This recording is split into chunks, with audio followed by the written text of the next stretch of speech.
आपण पाहताय महाराष्ट्र खबर न्यूज। या बातमीचे प्रायोजक आहेत Shri Ganesh jewellers and Saraf products Pune.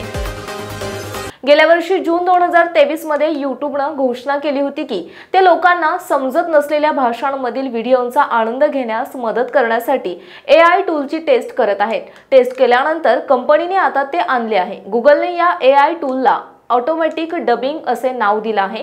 त्याच्या मदतीने तुम्ही कोणत्याही भाषेतील व्हिडिओ तुमच्या स्वतःच्या भाषेत ऐकू शकाल, ज्यामुळे व्हिडिओ पाहण्याचा अनुभव बदलेल।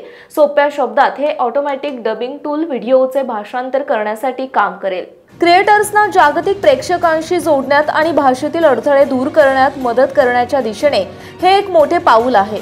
फीचर्स मागील टेक्नॉलॉजी अलाउड मधून आली आहे। ही डबिंग सर्व्हिस आहे जी गुगलच्या एरिया 120 इन्क्युबेटर अंतर्गत एक छोटासा प्रयोग म्हणून सुरू झाली।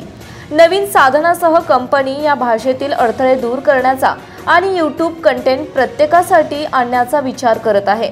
तुम्ही कोठून आहात किंवा तुम्ही कोणती भाषा बोलता हे महत्त्वाचे नाही।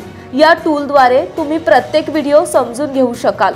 YouTubeने नुकतेच एका ब्लॉग पोस्टमध्ये हे फीचर सादर केले।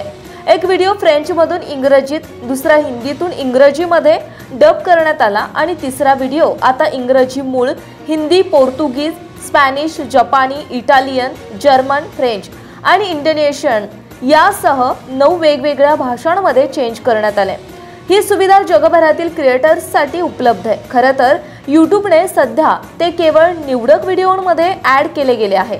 डब केलेला व्हिडिओ स्पीकरच्या ओठांच्या हालचालींसाठी जुळत नाही, म्हणजेच हे AI टूल लिप सिंक करू शकत नाही, परंतु तरीही ते खूप चांगले आहे। स्वयंपाकाच्या व्हिडिओंसारख्या वेगवान व्हिडिओमध्येही डबिंग चांगले काम करते। सध्या YouTube भागीदार कार्यक्रमाचा भाग असलेल्या आणि ज्ञान आणि शैक्षणिक व्हिडिओ शेअर करणाऱ्या निर्मात्यांना ऑटोमॅटिक डबिंग उपलब्ध आहे। YouTubeचे म्हणणे आहे की हे AI टूल पुढील अपडेटमध्ये इतर प्रकारच्या व्हिडिओंनाही सपोर्ट करेल। आपण पाहताय महाराष्ट्र खबर न्यूज। या बातमीचे प्रायोजक आहेत Shri Ganesh jewellers and Saraf products Pune.